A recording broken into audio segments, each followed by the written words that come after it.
One weather pattern cost the world $5.7 trillion. That's enough to rebuild every road, bridge and highway in America 6 times over and still fully fund NASA for 400 years. 3 independent global agencies reached the same conclusion within 12 days. NOAA's May 14 update will either hold the watch or upgrade it. On April 9, 2026, NOAA's Climate Prediction Center issued a formal El Niño Watch.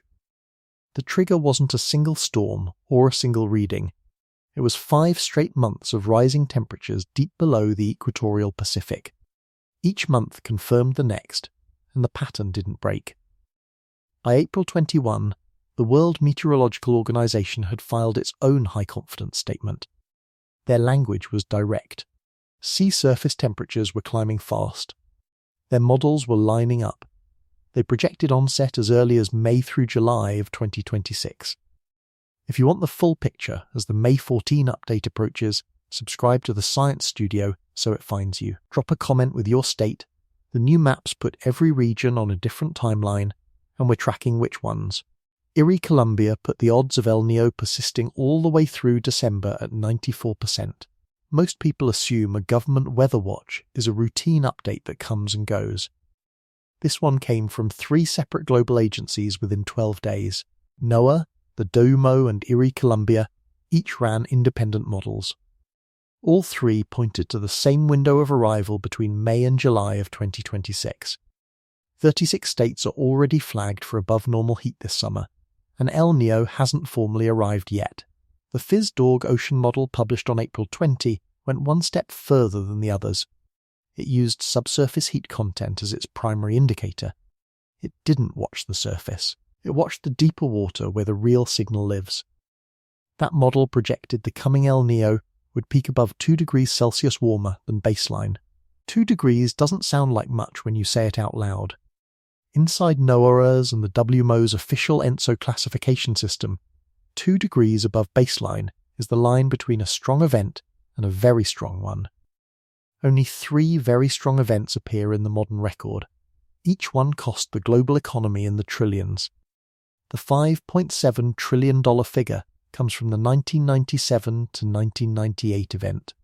That number includes crop failures, infrastructure damage, lost productivity, fires, floods, and grocery price spikes. It was the most expensive weather pattern ever recorded.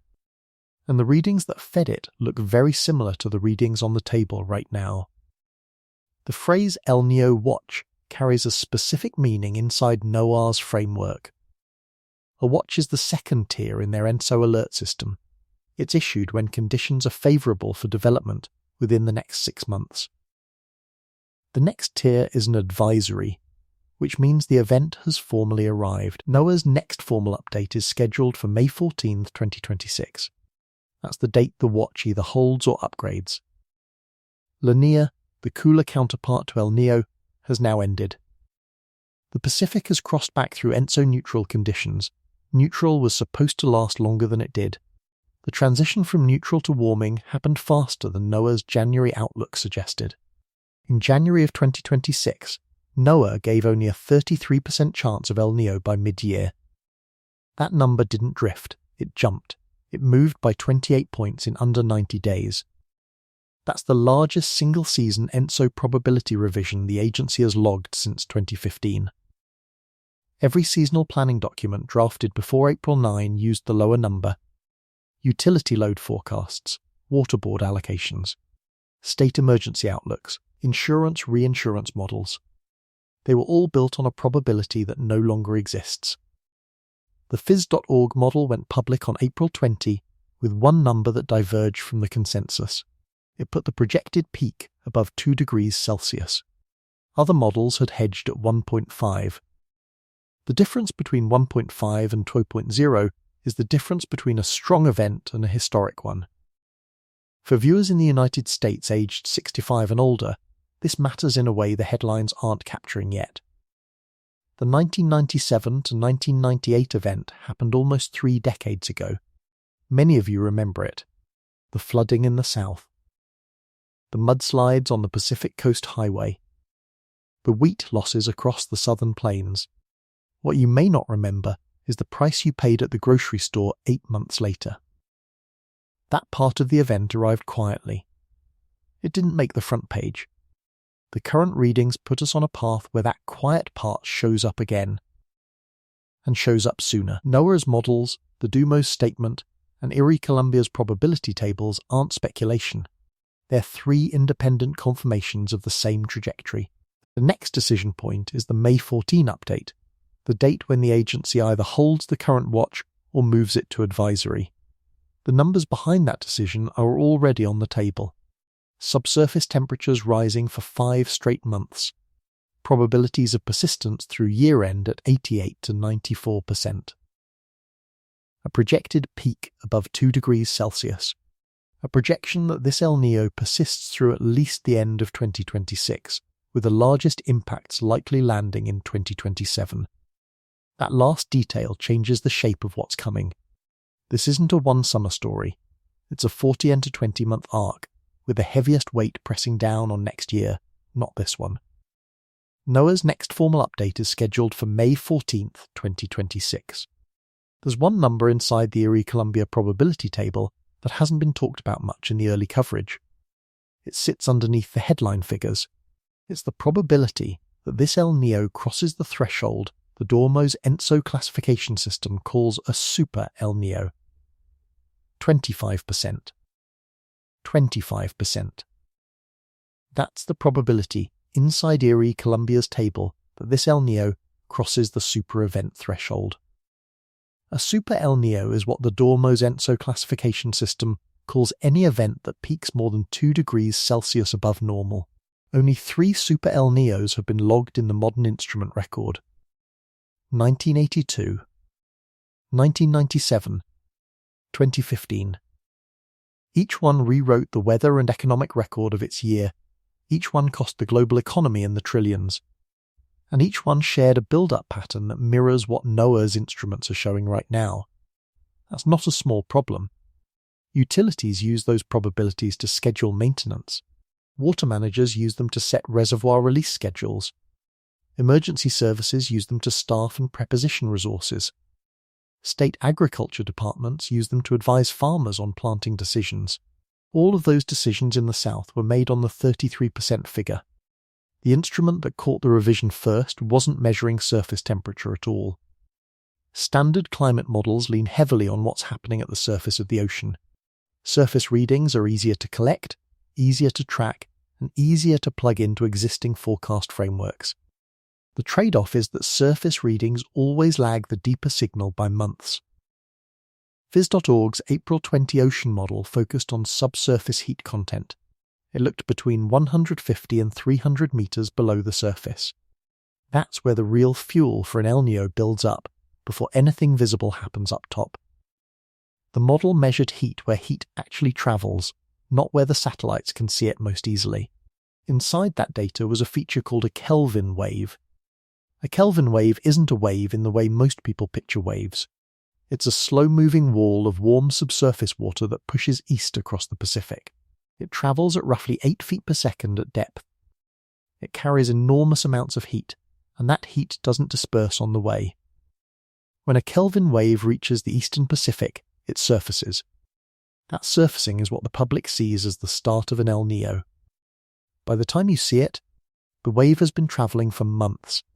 The Kelvin wave crossed 4,000 miles before the first public alert was issued. The last comparable Kelvin wave moving east was recorded in early 1997. The 1997 wave fed the most expensive El Niño ever measured. The current wave is already in motion. NOAA's instruments tracked it across multiple monitoring stations before the watch was issued. Most reporting focused on the watch date and the probability number. The data underneath that watch showed a system already in motion months before the public language caught up. NOAA's Climate Prediction Center, the DORMO, and Erie Columbia don't typically align this fast. Some ENSO calls stay contested between agencies for weeks.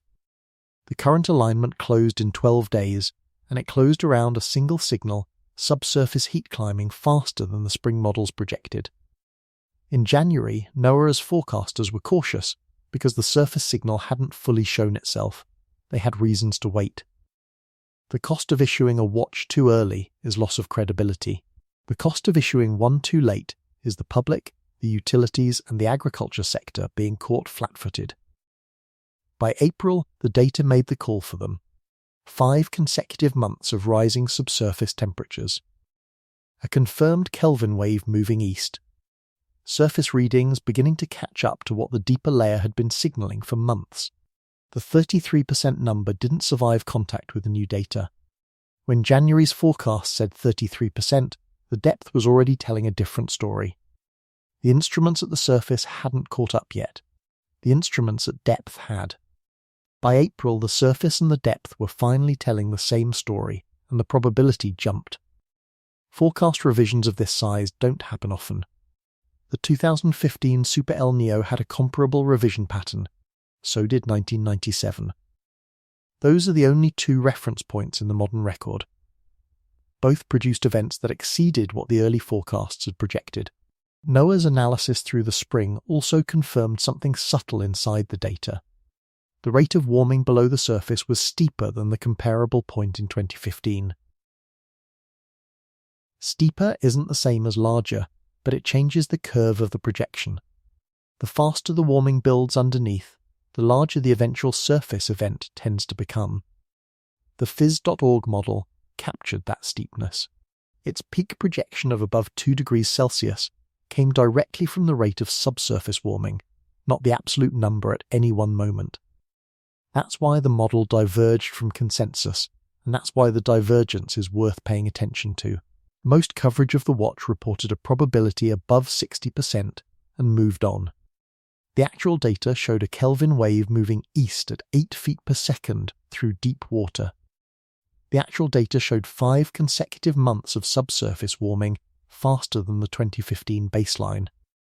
The actual data showed 3 agencies aligning inside 12 days. The headline said 61%. The Kelvin wave was already in its final 500 miles. The bigger story is the speed of the build-up and the size of the projection. The phys.org model's twadegree projection isn't a fringe outlier. It came from the dataset that has historically tracked these events most accurately. When the subsurface model and the surface consensus disagree, the subsurface model has been the more reliable predictor in the last 3 Super El Niños.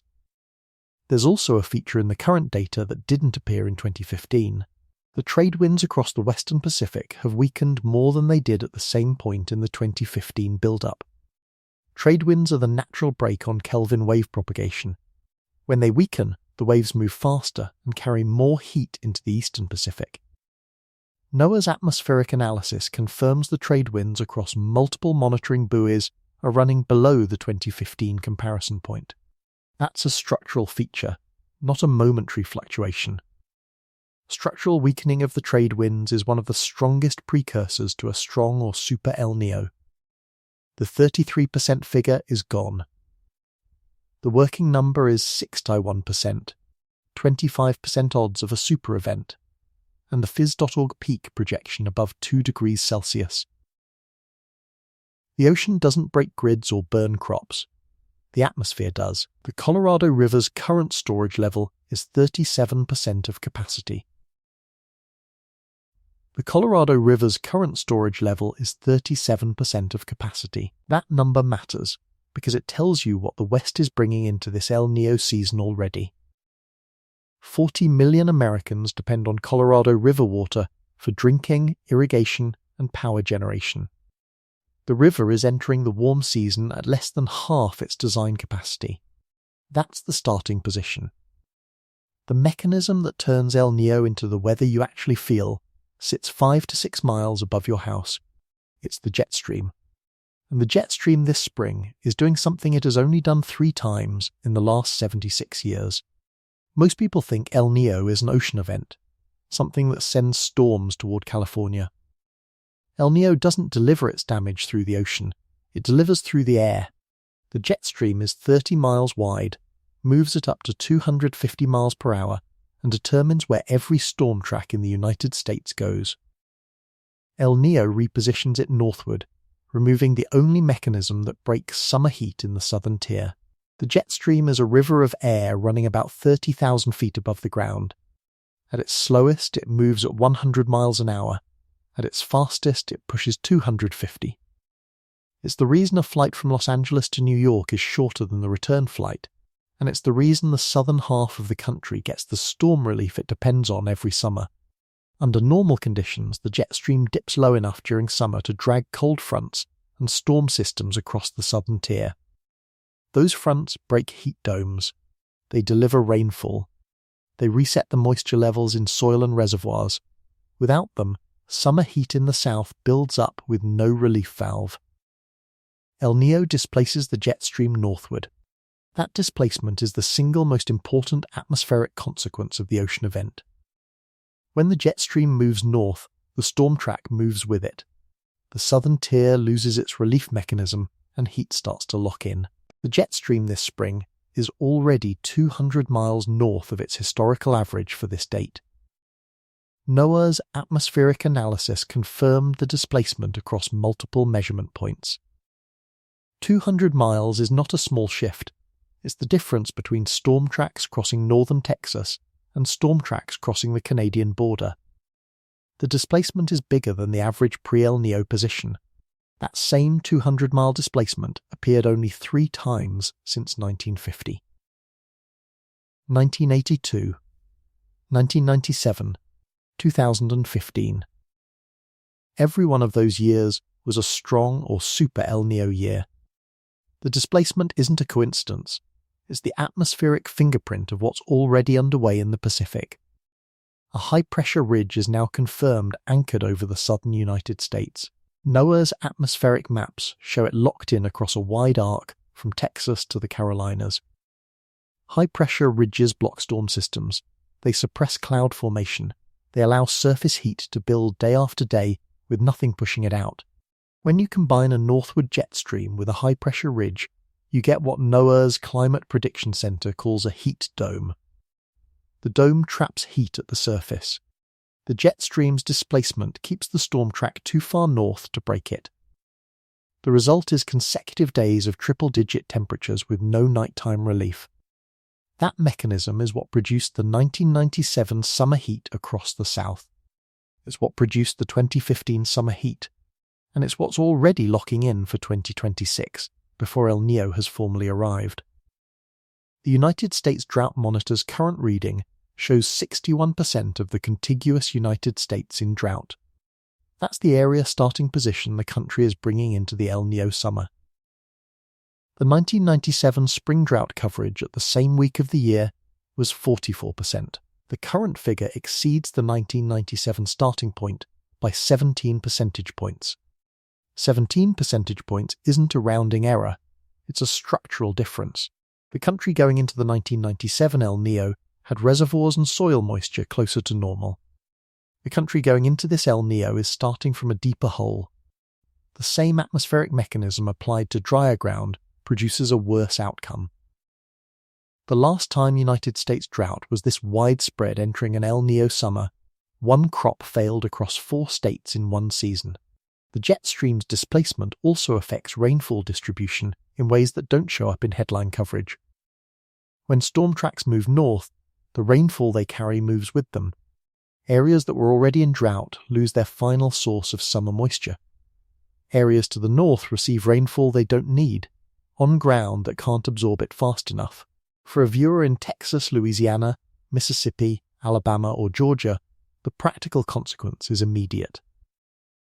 The afternoon thunderstorms that normally break the heat in late June and July are not coming on schedule. The storm cells that produce those thunderstorms need a low-level disturbance to form.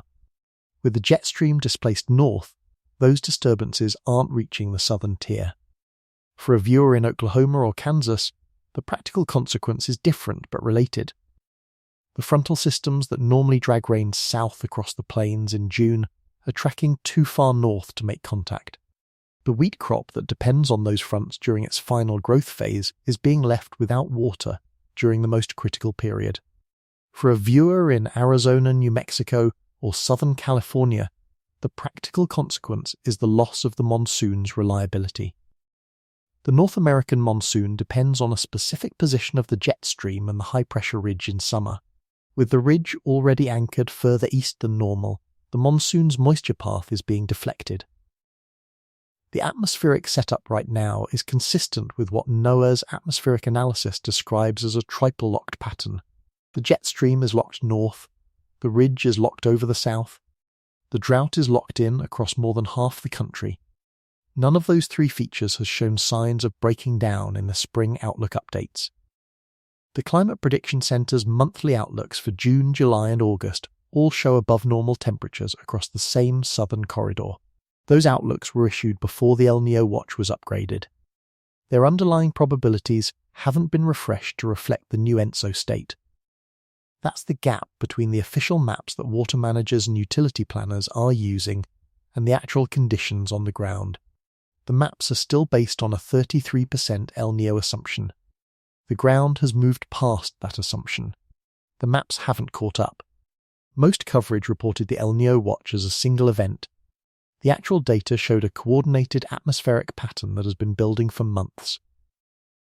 Jet stream displacement, high-pressure ridge anchoring, trade wind weakening, subsurface heat propagation, drought expansion. All of those features move together, not separately. When 5 atmospheric and oceanic features move together in alignment, the resulting weather doesn't follow the average of the individual probabilities. It follows the worst case across the alignment. That's why super El Niño years produce damage out of proportion to their headline temperature numbers. The mechanism is what makes El Niño dangerous. The ocean readings get the attention. The atmospheric translation does the damage. By the time storms or droughts or fires show up on the news, the atmospheric setup has been in place for months. The signal was visible. The question was whether anyone was looking at it. For the viewer watching from a southern state, the air 5 miles overhead is doing something it has done only 3 times in the last 76 years. The ground beneath that air is drier than at any El Niño start in the modern record. The storm relief that normally arrives in late June is not in the forecast. NOAA's official summer 2026 outlook was built on a 33% El Niño probability. It has not been publicly revised. The El Niño Watch sits at 6 Taiwan%. The summer planning documents at utilities, water boards, and state agriculture offices across the south were built on 33%. Those documents haven't been redrawn. Most people who remember 1997 remember California, the storms on the Pacific Coast Highway, the Malibu mudslides, the flooding in Monterey. California's 1997 to 1998 El Niño losses were $1.0 billion. Texas's were higher. Texas's agricultural losses in that same event reached $1.2 billion. Oklahoma recorded its wettest winter and then its driest spring on record in the same event.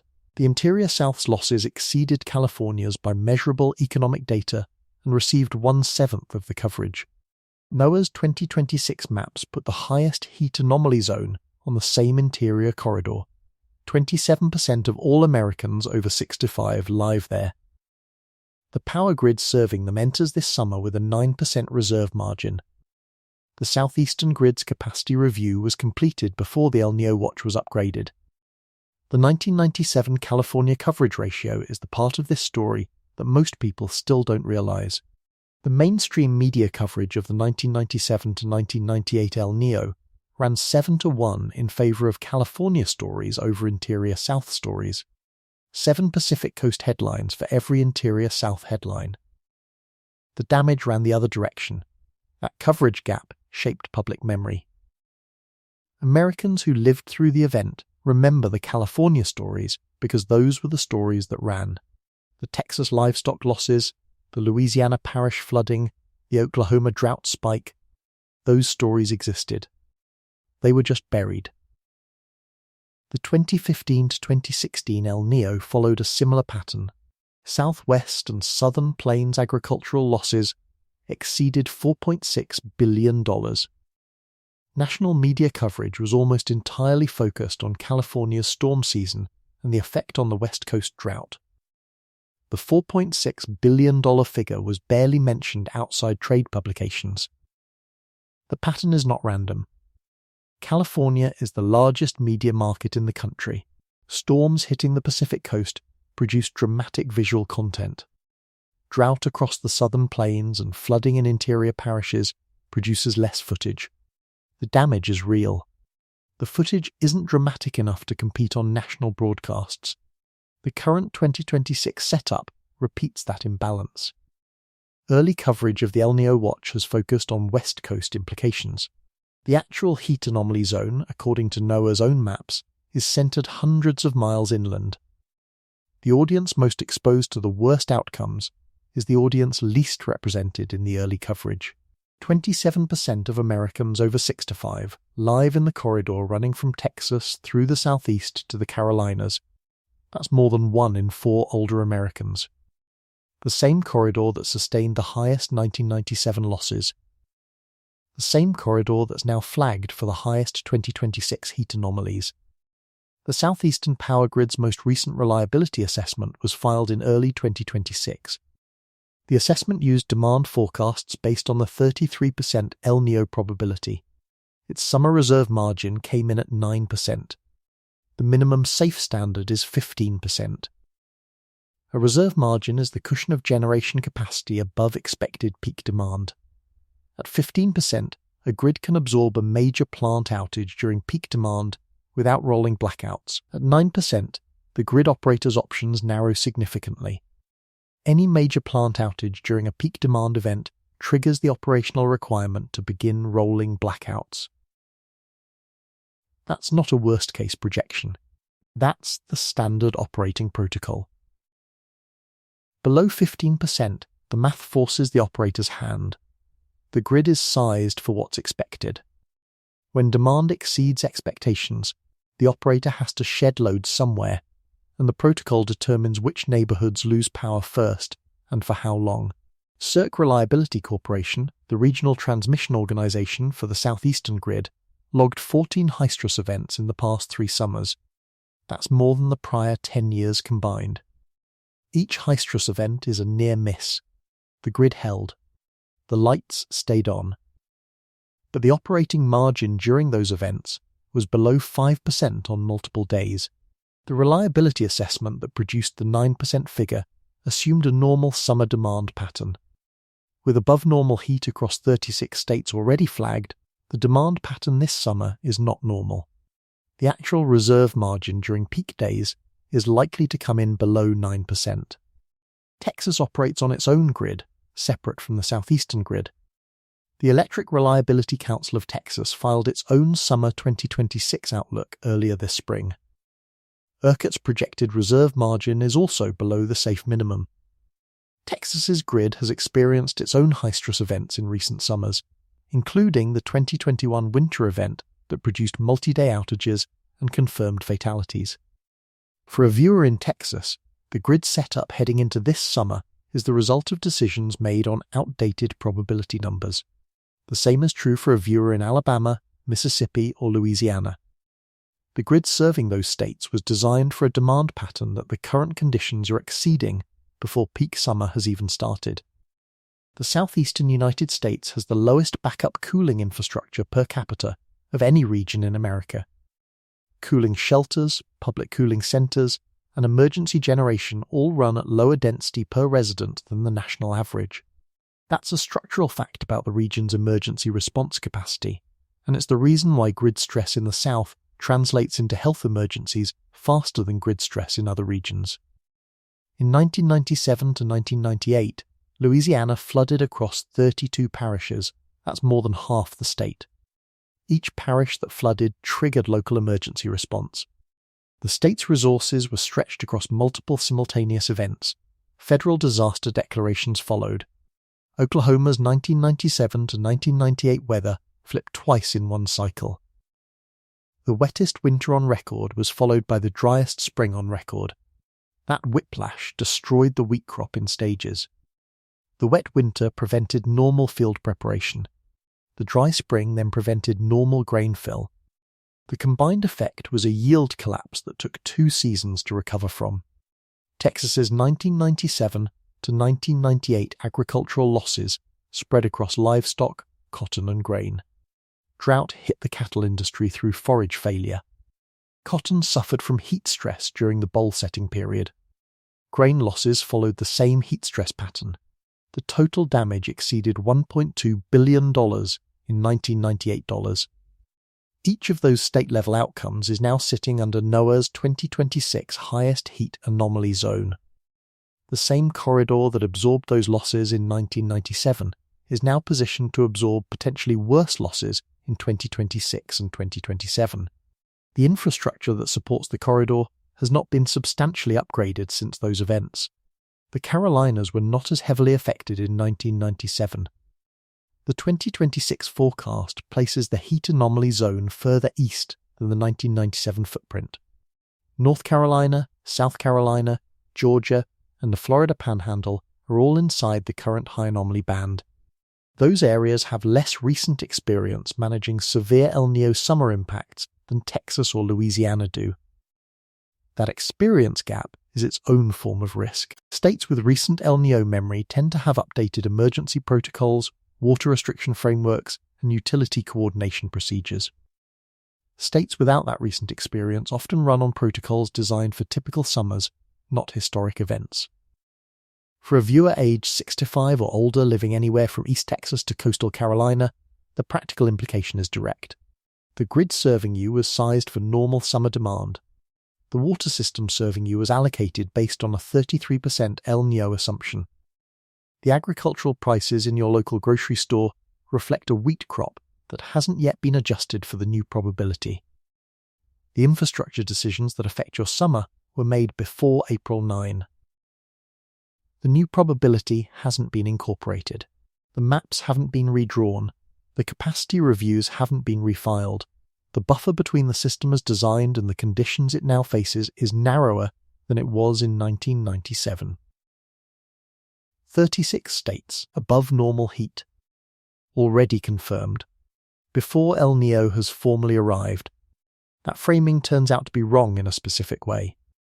The coverage calls El Niño's hurricane suppression the one piece of good news. It isn't. Forecasters typically present El Niño's hurricane suppression as one of its few benefits for the United States mainland. Fewer Atlantic storms means less tropical moisture reaching the southern interior in late summer. In 1997 to 1998, the Gulf Coast received almost no inland tropical moisture between July and September. That 3-month gap extended the southern drought 90 days beyond what spring projections had shown, producing $800 million in livestock losses in Texas alone, after the main event was considered over. NOAA's current drought outlook doesn't incorporate this suppression factor. The hurricane suppression mechanism is real and confirmed. El Niño raises the wind shear across the tropical Atlantic. Wind shear is the difference in wind speed and direction between low and high altitudes. When wind shear is high, hurricanes can't organize their vertical structure. They get torn apart before they can intensify. Colorado State University's tropical forecasting team issued their April 2026 outlook with El Niño confirmed as a suppressing factor. Even with that suppression, they projected an above-average season. The reason is that the Atlantic Basin's underlying water temperatures are running well above normal for this time of year.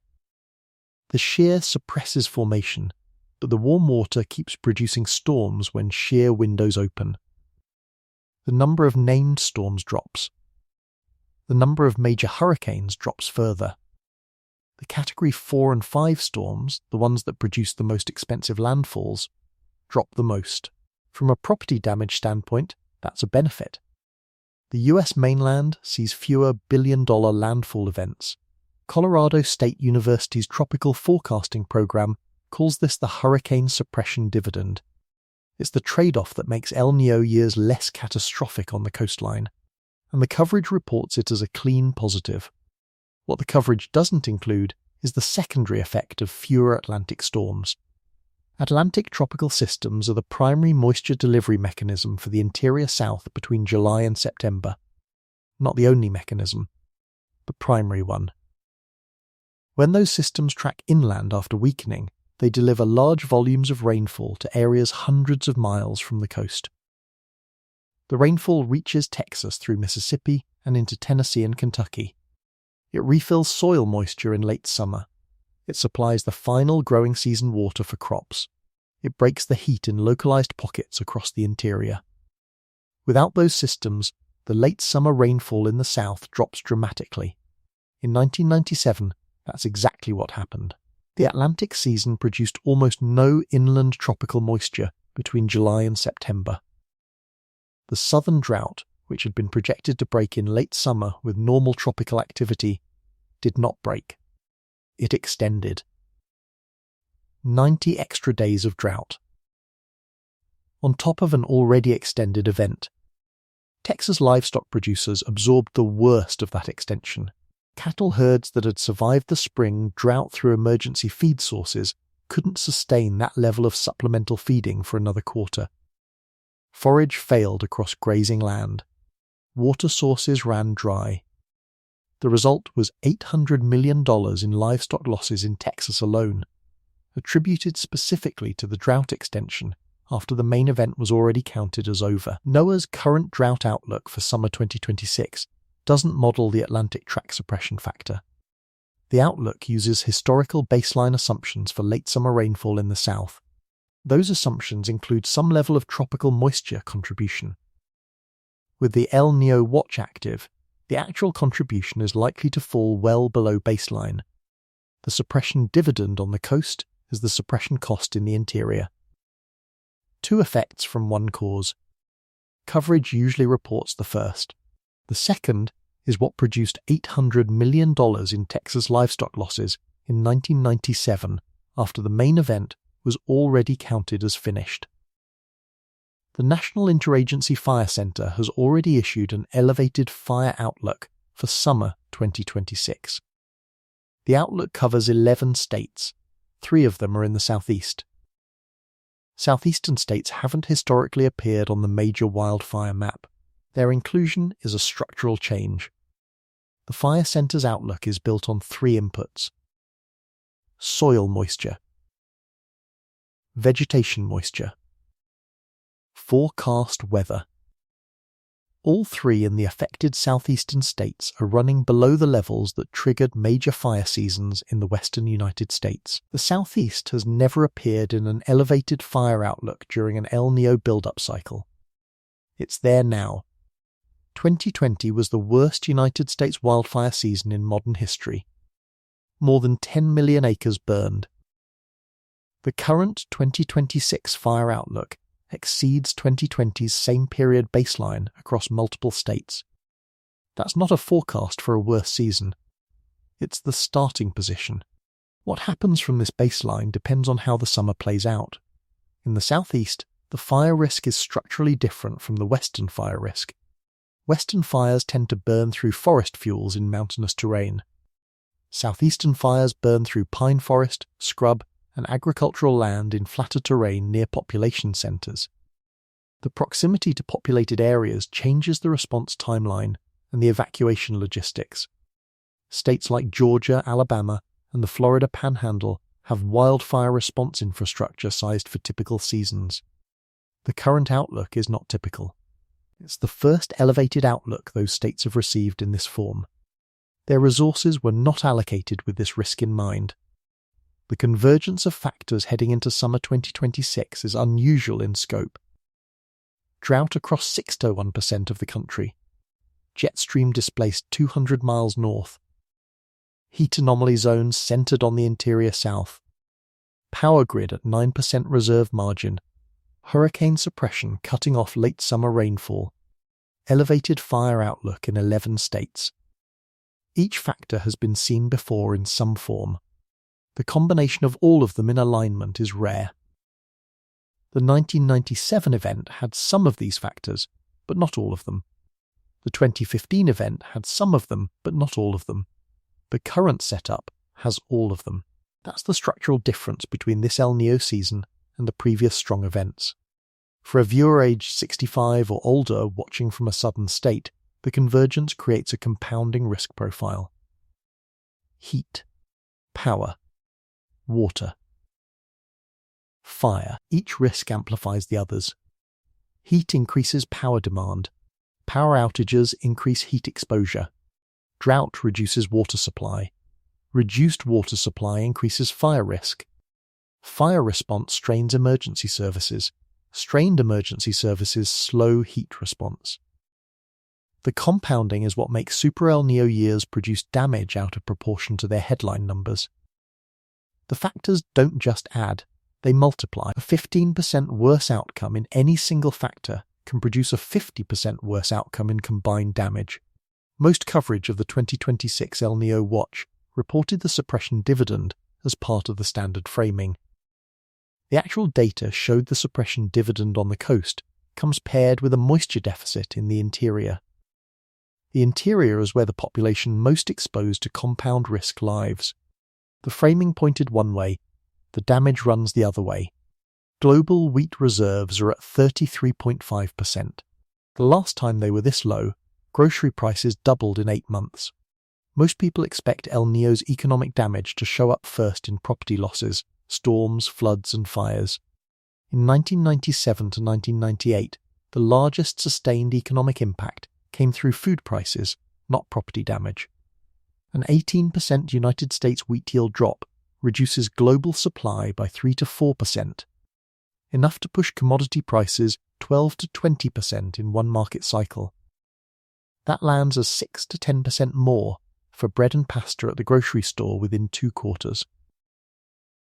Americans 6 to 5 and older spend a higher share of fixed income on food than any other age group. A 6 to 10% grocery price increase on a fixed budget isn't a statistic, it's a decision at the checkout line. The USDA's April 2026 global supply estimates put wheat reserves at 33.5%, lower than the spring of 2007. NOAA's drought monitor shows Southern Plains winter wheat already rated 58% poor to very poor before El Nino has arrived. The Southern Plains produce 50% of the nation's winter wheat crop.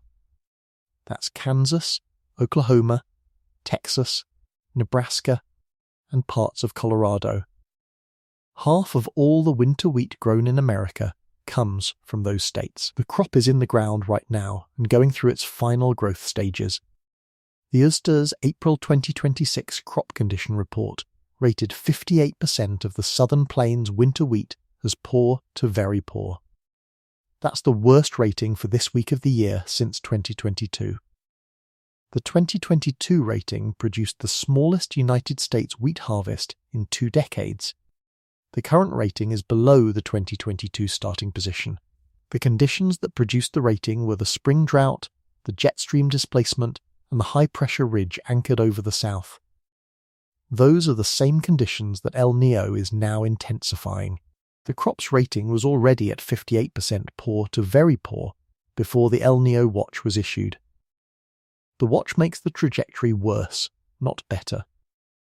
In the 1997 to 1998 event, United States winter wheat yields fell 18% from baseline. That number is the precedent the agricultural sector uses for planning. An 18% yield drop sounds modest. It's not.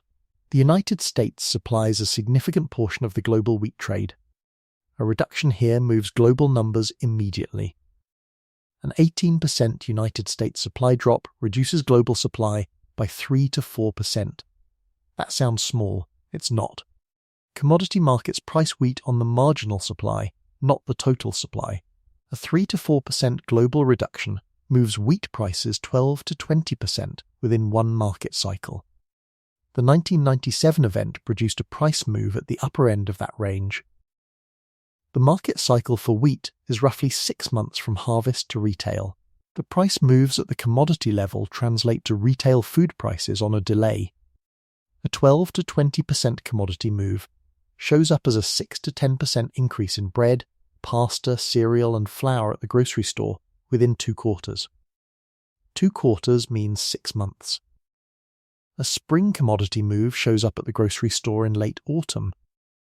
A summer commodity move shows up at the grocery store in early winter. By the time the grocery store price changes, the commodity move is already complete. There's no recovery within the same year. The USDA's World Agricultural Supply and Demand estimates for April 2026 flagged the global wheat stockhouse ratio at 33.5%. The stockhouse ratio is the cushion of grain reserves measured against annual consumption.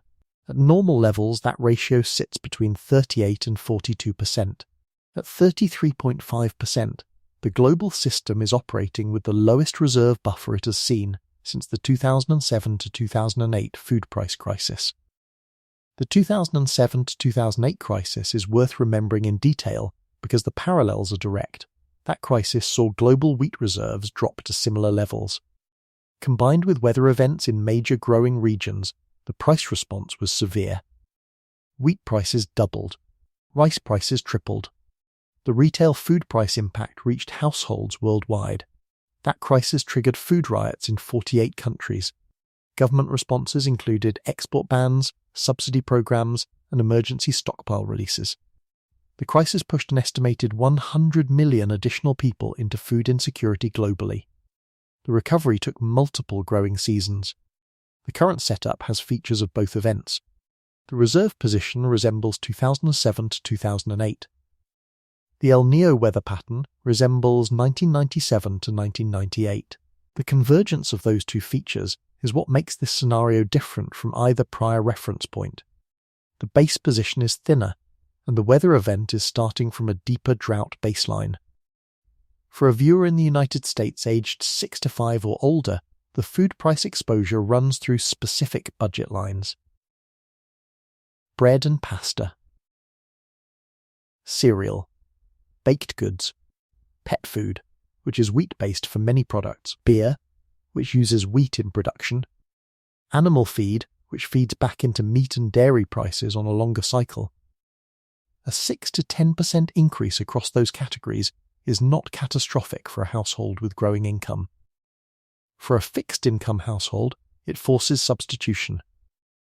The substitution targets the lower-priced staples first. The lower-priced staples are usually the wheat-based ones. The substitution destination is more expensive, not less. Americans 65 and older typically allocate 12 to 15% of fixed income to food. That percentage is higher than any other age group's allocation. A 6 to 10% food price increase translates to roughly 1% of total income. 1% of fixed income is the difference between a routine month and a month of trade-offs. The trade-offs that show up are typically against medication, utility bills, transportation, and home maintenance. Each of those categories has its own consequence chain. Medication trade-offs against food can produce health events. Utility trade-offs can produce safety events. The food price move doesn't stay in the food category.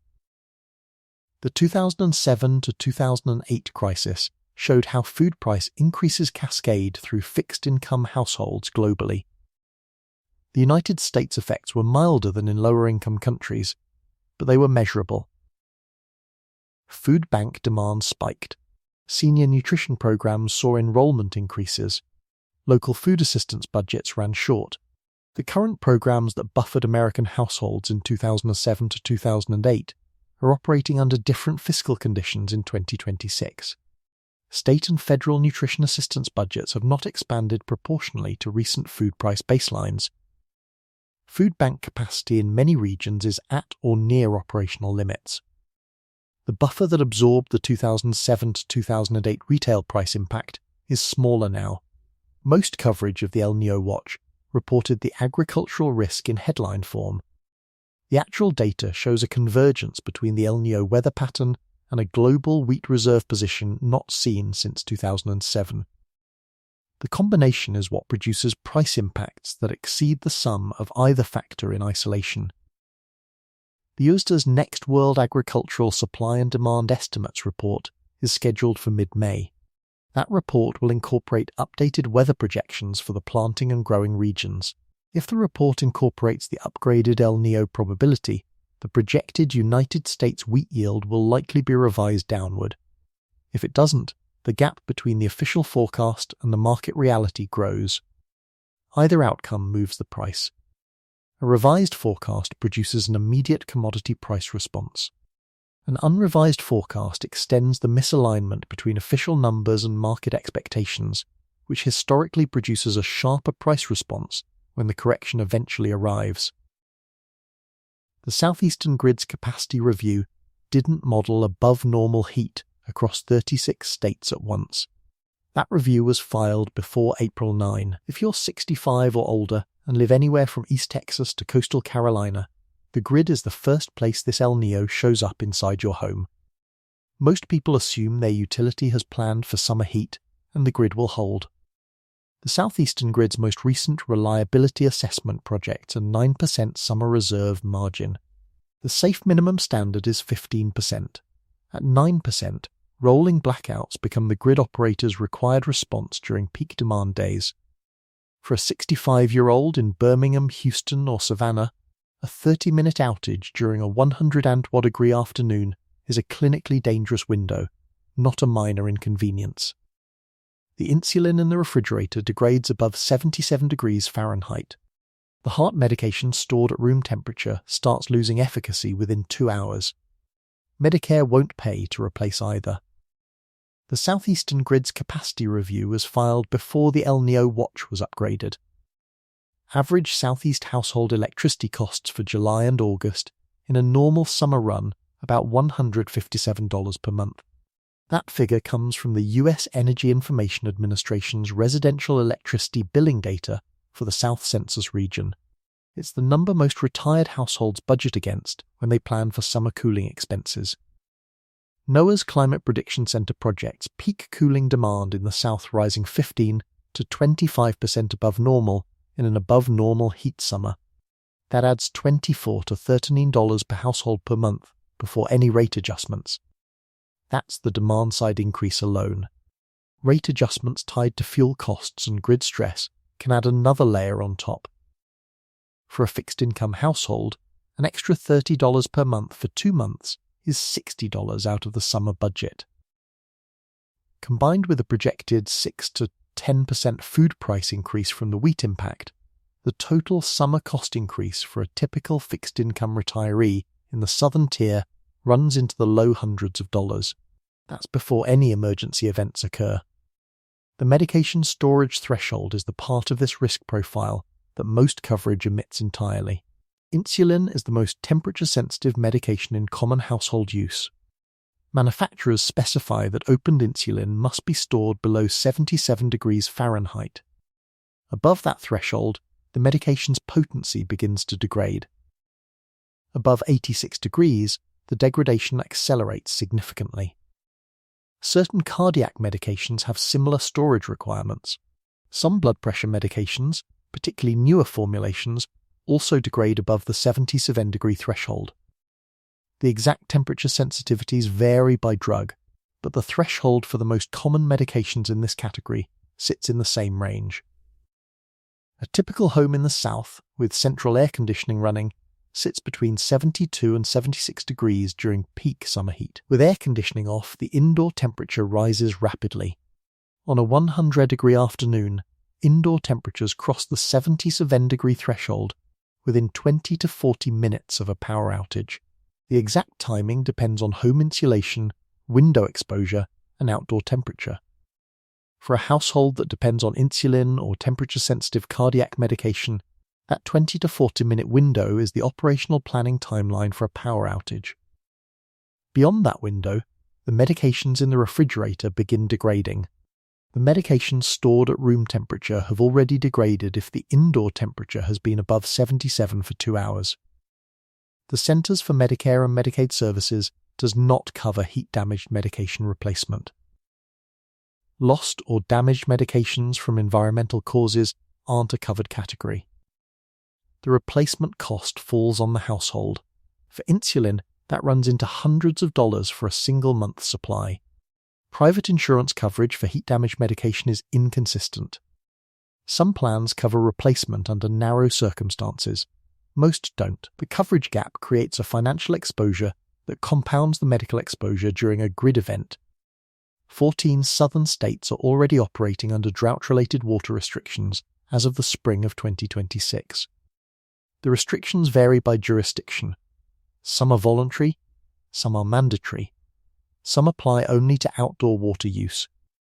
Some include indoor water rationing during peak periods. For a household, the water restrictions translate into specific operational changes. Lawn watering schedules, vehicle washing limits, pool maintenance restrictions. In some jurisdictions, indoor water use during peak hours is limited or surcharged. The restrictions are designed to preserve municipal water supplies through the summer. The El Niño weather pattern affects the underlying water supply that the restrictions are managing. Reservoirs in the south are running below seasonal averages. Groundwater levels are declining. The summer ahead is projected to add stress to a supply position that's already constrained. The Red Cross extreme heat protocols set specific thresholds for public health response. When the heat index reaches 103 degrees Fahrenheit, with humidity above 60%, the protocol designates the conditions as a public health emergency. The protocol calls for shelter access within 90 minutes for vulnerable populations. Vulnerable populations include adults over 65, infants, people with chronic medical conditions, and outdoor workers. The protocol's 90-minute window assumes shelter capacity is available within that distance and time frame. In many southern jurisdictions, public cooling shelter capacity is limited. The combined heat and humidity threshold of 103 degrees with 60% humidity is met regularly during southern summers. In an above-normal heat year, the threshold is exceeded more frequently and across more days. The protocol's shelter access window assumes a baseline level of shelter availability that may not exist during multi-day heat events. CERC Reliability Corporation, the regional transmission organization for the southeastern grid, logged 14 high-stress events across the past 3 summers. That's more than the prior 10 years combined. Each high-stress event is a near miss. The grid held during those events. The lights stayed on. But the operating margin during the worst hours was below 5% on multiple days. A high-stress event is defined by the grid operator as a period when reserve margins drop below the safe minimum during peak demand. The events typically last between 2 and 6 hours, centered on the late afternoon peak. They require the grid operator to deploy emergency reserves, request voluntary load reductions, and prepare for forced load shedding. Forced load shedding is the technical term for rolling blackouts.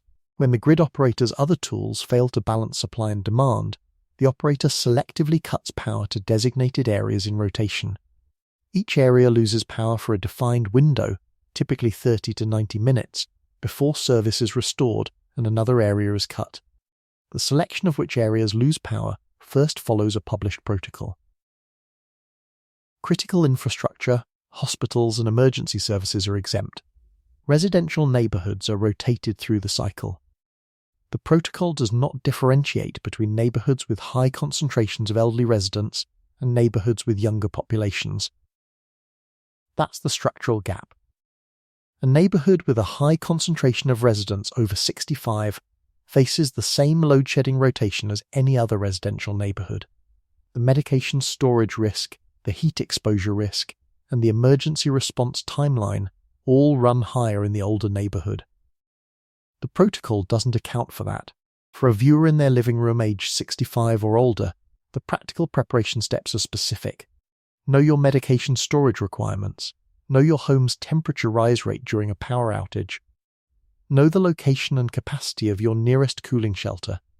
Know your utility's load-shedding protocol and where in the rotation your neighbourhood typically falls. The Southeastern Grid's capacity review did not model a summer with above-normal heat across 36 states simultaneously. The reviewer assumed normal demand patterns across most of the country, with isolated areas of higher demand. The current setup has the high demand zone covering more than 2/3 of the country at the same time. When demand is high across the broader region simultaneously, the interregional power transfers that grid operators normally use to balance shortfalls become harder to execute. Texas can't borrow capacity from Oklahoma if Oklahoma is also at peak demand. The Southeast can't borrow capacity from the Mid-Atlantic if the Mid-Atlantic is also at peak demand. The geographic diversification that normally smooths grid stress is reduced. The structural risk in summer 2026 is not just the local grid's reserve margin, It's the regional grid's reserve margin. And the regional grid is sized for diversification that the current weather pattern is reducing. The 9% reserve margin in the southeastern assessment may have been calculated with assumptions about interregional transfers that don't hold this summer. The USDA's mid-May report, NOAA's May 14 update, the grid's load-shedding protocol, the water utilities restriction tier. Each of these pieces of the system is on its own update cycle, and the cycles are not synchronized. A viewer trying to track the actual risk profile has to follow multiple separate updates from multiple agencies, none of which are speaking to each other in their official communications. There is one projection that cuts across all of them. The UK Met Office, whose findings Carbon Brief published on April 20, flagged the detail most United States coverage has missed. El Niño's largest temperature effects don't land in 2026. They land in 2027. A 30% chance of exceeding 1.5 degrees Celsius globally for a second consecutive year means 2027 starts from a higher baseline than this year did. The 1997 event peaked in December, and its worst United States damage ran through the spring and summer of 1998. The current event is running ahead of that pace. The systems living under this setup, the grid, the wheat crop, the water table, don't reset between years. They carry the load forward. What's not confirmed is also worth stating clearly. Whether the 25% super El Niño threshold will be crossed remains an open question. Whether the southeastern grid will implement proactive load management before failures occur is unknown. Whether the USDA revises its crop forecast before planting decisions lock in for the next cycle is unresolved. That compounding feature is what separates this El Niño from the 1997 reference point. The 1997 event arrived against a relatively stable global temperature baseline. The current event is arriving against a baseline that has been rising for the past decade. The arithmetic stacks differently when the starting point is already elevated. The Carbon Brief analysis projected that 2026 has a strong chance of becoming the second warmest year on record globally, with the largest effects of the El Niño temperature signal showing up in 2027. That projection is based on the lag between ocean heat release and atmospheric response. Ocean heat builds. The atmosphere catches up months later. The catch-up extends past the year of the event itself. That's the global frame. The United States frame returns to specifics. The grid in the south, the water systems in 14 drought-restricted states, the wheat crop in the southern plains, the medication storage in homes across 36 heat-flagged states. Each of those systems has its own update cycle, and each cycle runs independently. Those 4 pieces of information are specific to your address. They aren't covered by any general national outlook. The agencies that produce the national outlooks operate at the regional or state level. The household level translation is left to the household. NOAA's outlook covers the climate. The USDA covers the crop. CERC covers the southeastern grid. The Red Cross covers heat response. Each agency's piece is correct. None of them are required to hand it to you in one place. The household is the only integrating unit. For households that have weathered previous El Niño years, much of this is familiar. The 1997 event produced lasting changes in how some southern utilities and water systems plan for severe summers. Those changes have helped buffer the impact of subsequent strong events. They haven't eliminated the exposure. For households that have moved into the southern tier in the last 20 years, the current setup may be the first severe El Niño they encounter. The southeast in particular has seen significant population growth from other regions. Newer residents may not have the experience base for navigating a multi-system stress event of this scale. NOAA's May 14 update is the next formal decision point. The data has been moving in one direction for 5 consecutive months. The Kelvin wave moving east in early April has been gaining intensity, not dispersing. Heat, power, water, food prices, medication storage, fire risk. Each of those risks individually can be managed. The compound version, all of them at once, is what defines the cost of a super El Niño year.